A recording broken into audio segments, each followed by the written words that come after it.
சில பேருக்கு காஃபி குடிக்காமல் அந்த டேவே ஸ்டார்ட் ஆகாது. But for me it's dosa, especially with this green chutney.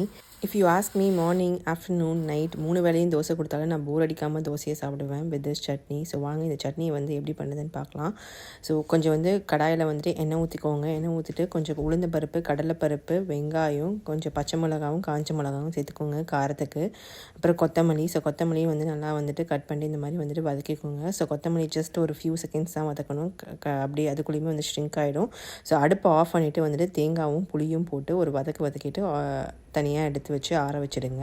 So இது ஒரு 5 மினிட்ஸ் வந்து ஆறின பிறகு வந்துட்டு மிக்ஸி ஜாரில் சேர்த்து வந்து அரைச்சிக்கிட்டா சூப்பரான வந்துட்டு கொத்தமல்லி சட்னி ரெடி. ரொம்பவும் ஹெல்த்தியும் கூட.